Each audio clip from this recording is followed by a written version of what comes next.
Hey guys, it's D.Bowie here, and this is things I learned with xiao8's sniper in 706. So the first part of this video is basically about how Storm is not only great against sniper in the mid and late game, but also pretty good against sniper in the early game. Let's pay attention how Storm is playing against our Chinese mastermind. First of all, Xiao's 8 block was slightly better than Storm, so he made sure to draw aggro to the range creep. In the early levels, sniper damage is super low and reliant on the duck passive. And his range is kinda bad as well, allowing an easy deny attempt that while it doesn't work, it denies the gold and makes Sniper take a lot of damage early on. Because of the way Storm played the first wave, his creep wave is bigger on his side. This means that it gets harder for xiao8 to get denies, to harass Storm, and even to get less hits, because there are so much damage instances and his damage is pretty low. As you can see, Storm can easily deny a lot of creeps here, and xiao8 has one less hit until this point. What ends up working on the Chinese player's favor is the fact that Storm pushes the creep wave just a little bit too fast. I mean, Storm did get every last hit and he was trying to dodge the shrapnel damage, but as you can see, the creep wave pushes just enough so that the tower doesn't attack the range creeps, guaranteeing some recovery for Sniper.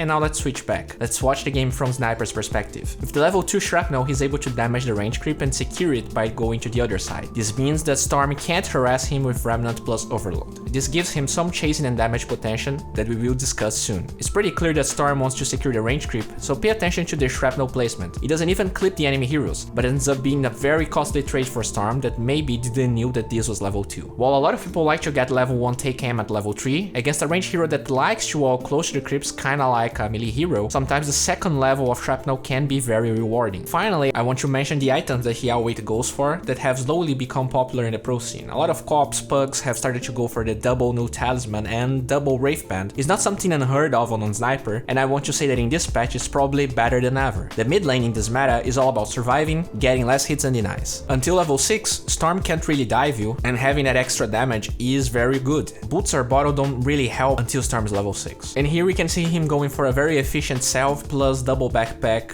wraith band while the creep wave pushes. Eventually Ogre ganks the lane, Jarex shows up, makes an amazing play, and I want to show something interesting.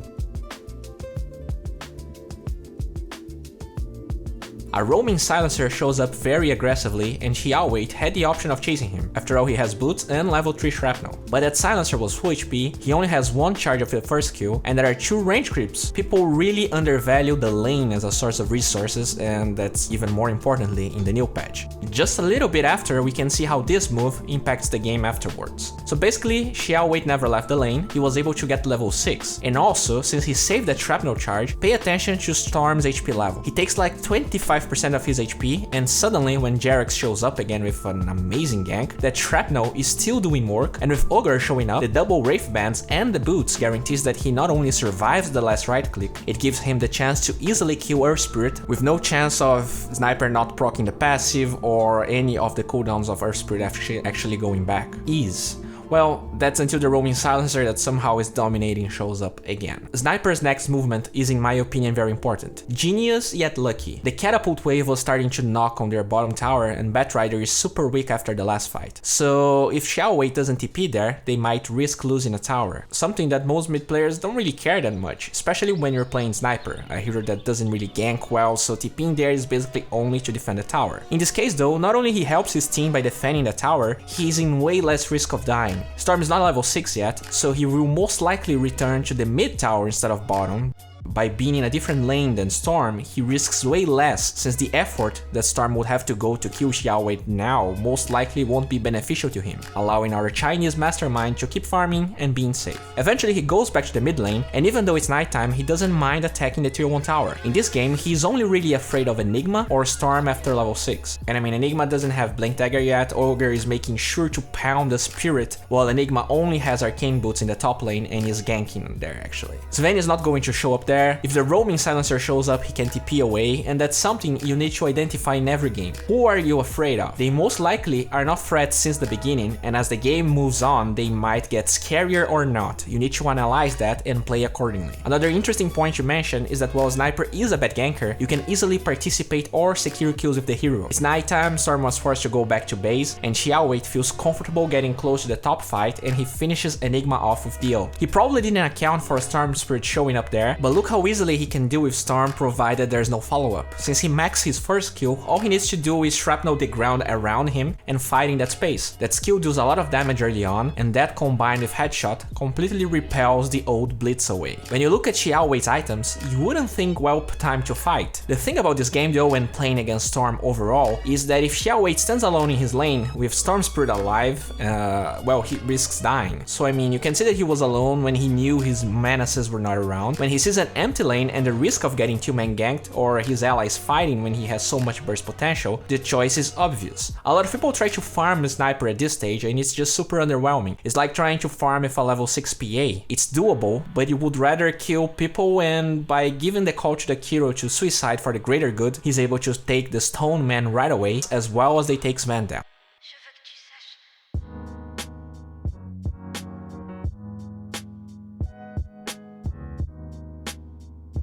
Not only his decision yielded more money, but it was also the least risky one. Yeah, maybe farming the jungle would be 100% safe, but it's super dumb considering the new buffed mid lane and how slow Sniper farms jungle creeps. During the downtime of that engagement, xiao8 farmed the ancients close to that area, never came back to base, and with his team he joins the bottom push again. Maybe in a low MMR game or in a game where you don't have a team that allows a push, you should just stay there, since I mean people will most likely not group to push. In this case though, I like that he knows he can get a lot out of team fights, and instead of farming with his low level net worth sniper, he goes for a push. Not only he is less prone to being ganked, but he also maximizes the chance he can get kills and does money. As they kill the bottom tier 1, you can see xiao8 considering TPing back to the mid lane, yet no one is showing the map. While the mid lane is juicy, he needs to play around the risks in the map, and TPing now is asking to be ganked. Instead, he decides to farm a small camp. How many of you will choose that? Well, he might be wrong, and Storm is now walking back to base at 0 mana. The net worth swing between him and Storm, the time dead, and the possible tower loss mid is not worth risking it, and it can be super simple and easy for me to talk like this now, but it's hard to identify these things. It's a lot of experience, and sometimes it's also hard to resist the temptation of the green pastures of the mid lane. Another thing to address is the fact that Terrorblade is there. You can see a lot of 4 and 3k players competing for farm.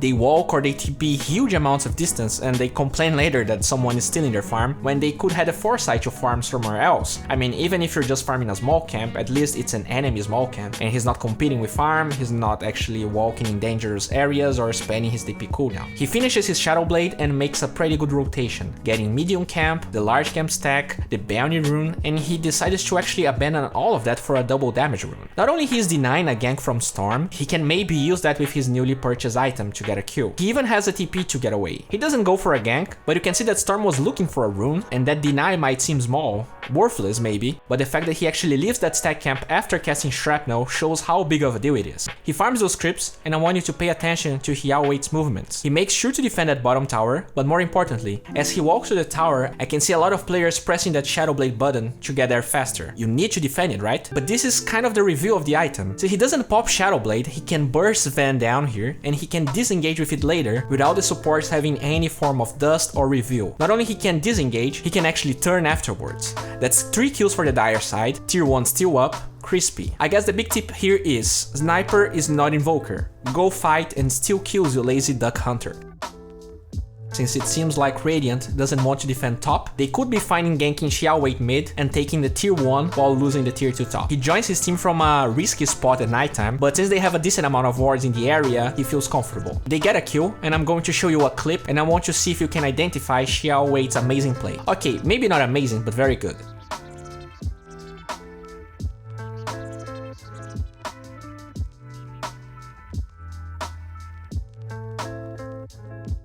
Enigma is just a retard, right? Well, if you pay attention to the minimap, there's a very well placed ward that shows Enigma going forward. As he goes forward, xiao8 places Shrapnel right in the path he needs to take to get back. That combined with Jakiro being there gets them an easy kill. With another kill and the vision that Storm just gave up completely on the engagement, they can easily take the tier 2 even with Metamorphosis being down.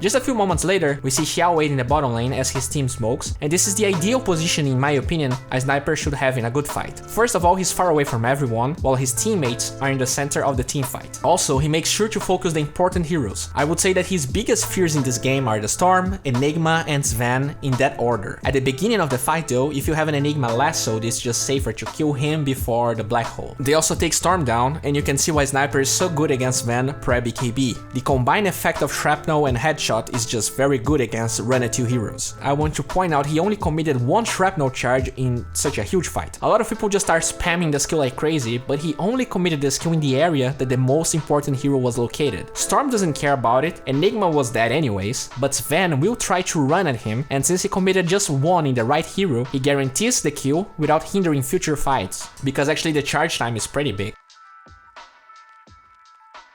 Storm finishes his Bloodstone at around the 20-minute mark, and even though Storm wants to go for a kill, we see Shadowblade making an impact. I have to warn you though, you shouldn't buy the item as a disengaging mechanism. In higher MMR games, the Storm Spirit will definitely bring dust or there will be another support with him, so the way to deal with Storm Spirit is to either dodge his lane or try to go for aggressive group maneuvers with your team. In a past fight, his team tried to push high ground bottom and they got destroyed by a black hole. So I really like their decision of going in right away. People just get discouraged when they die, but against a team of Enigma, Earth Spirit, and Silencer, trying to split push after losing a fight is just asking to be ganked, picked apart, and give time for Black Hole to be up and Sven to farm more. It's not like pushing is always going to work. In this game though, they have the right heroes for this and the wrong heroes to split push, so I commend their efforts. They start this perfectly. They know there's no Black Hole, Storm is showing top, and look at xiao8's position as he sieges. He doesn't want to be right on the Terrorblade side to get Storm bolted and then exploded. He goes for a very safe position close to that tree. Batrider was smoked, he grabs Silencer, which is a nice target, but Global was down, they probably wanted Sven, and the tier 3 is now dead. Terrorblade is the highest DPS on Dire, and it's kinda obvious he will be the one jumped, especially because if you don't focus him, he will eventually sunder and kill everyone. Since Sven still doesn't have BKB, I love that xiao8 doesn't abandon his friend. He focused the Sven, since with a good shrapnel and decent attack speed, Sven will never be able to get to him. If we go back, we can actually see xiao8 identifying Sven very far away before he even initiates, so that's the level of awareness we're talking here. His shrapnel was on cooldown, but even with Yasha and Mask of Madness, Sven is just like another one of Slack's pugs. Good plays don't stop though. Storm, that is very low on mana, close to him tries to disengage through a small jump to the high ground, and Ugger is about to lose vision to stun, so he stops attacking to ult, giving vision for the stun, and they bring Storm down. And to top it off, he doesn't forget about the Bloodstone like a lot of people will do, and just try to siege afterwards and they feed all the Bloodstones back to Storm. He reminds the low IQ dragon to get out, and that's it. Even though Dire kills our spirit here, look how Storm used Dust as soon as he dives the hero, giving xiao8 zero confidence in trying to get more kills.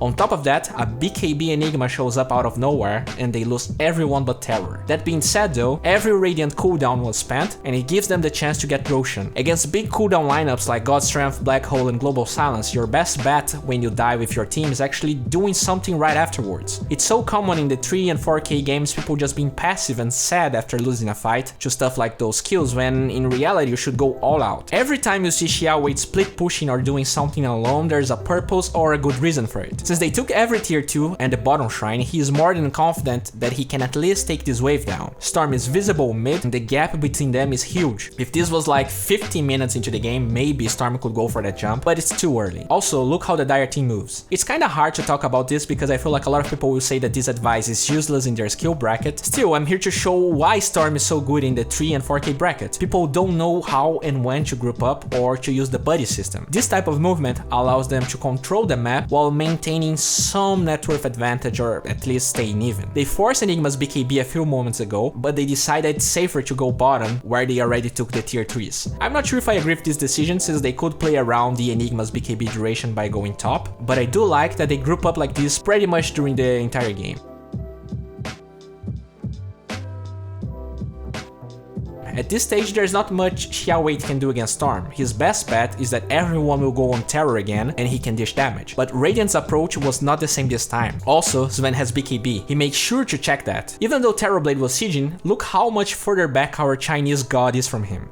It's obvious someone will initiate and he doesn't want to get clipped by a black hole. This time though, the follow-up from Radiant is not to kill Terror, but the sniper. Both Sven and Storm jump him, and even with BKB, he perishes to the physical damage alone. He does his best to disengage, but since he had to Shadow Blade before the fight starts to avoid the Storm jumping on him, things get harder.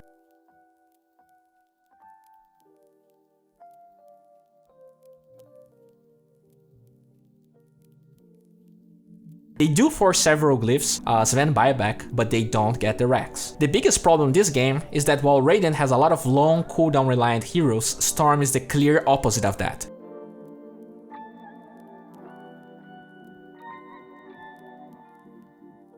Since Black Hole and Global Silence were not up, xiao8 decides it's a good idea to TP in the shrine to kill Earth Spirit, since he had 2 allies with him. It doesn't work too well for him, and this is the beginning of the turnaround for Radiant. The best thing you can have when playing Storm Spirit is having heroes dying at different times in the enemy team. This means that even if they group up, they won't feel comfortable going for tangible objectives because they are outnumbered. This will increase the farm on the Radiant side and will also buy time for all those long cooldowns that were spent in other fights. Not only it buys time for it, xiao8 has no buyback, Terrorblade ends up engaging in a bad fight, and look who is dead now. Terror, while xiao8 is respawning. Yeah, maybe they don't take Rex now, in fact they're actually going to, and there's nothing they can do because they were picked apart. xiao8 has buyback now, but he only has an Ogre alive, and look how the fight ends up developing. Truly a disaster.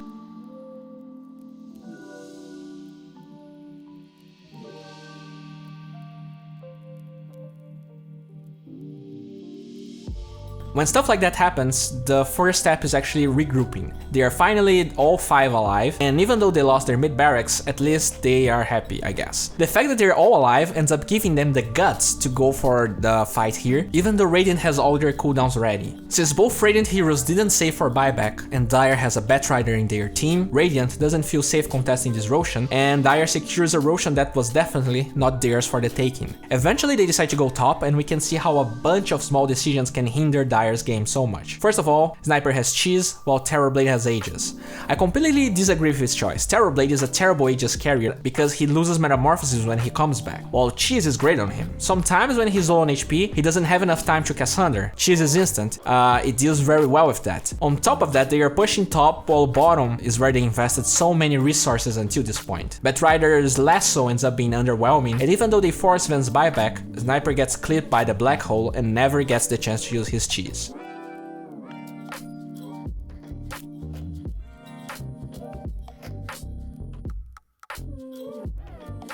Terrorblade has Aegis, but that's irrelevant. Batrider bought back, Storm gets an ultra kill, and they are back to the drawing board.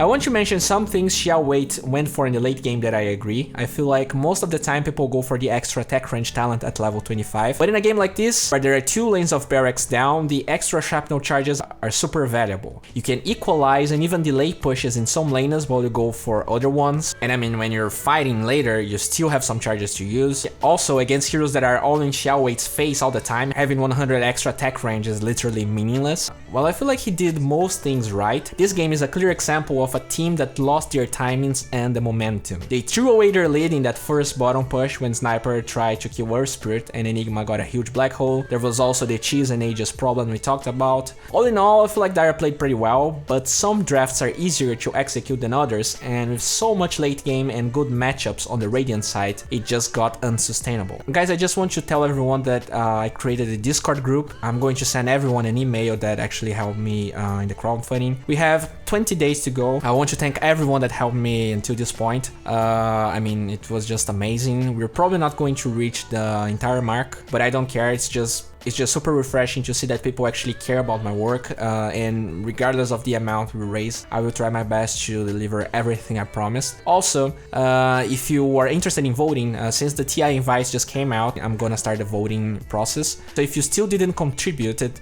and you want to vote for a particular team, maybe that's the time to go for it. Well, this wraps up for today. If you enjoyed this video, please guys give it a thumbs up. If you want to see the extended version of this video, check the link in the description. Pugna is a platform where you can learn from people like Chessie, Fog, Munib, and get better at the game. They have now great content on the new patch, and if you want to raise your MMR, it's a great time. Just figure out the patch faster than others and get those easy wins. And if winning MMR is not enough for you, you should definitely check out our new partner, Lootcase. There you can win and find beautiful cosmetics and go from zero to hero. They give you a bonus on every deposit you go for, but if you register with my referral link, you're gonna get an even bigger one.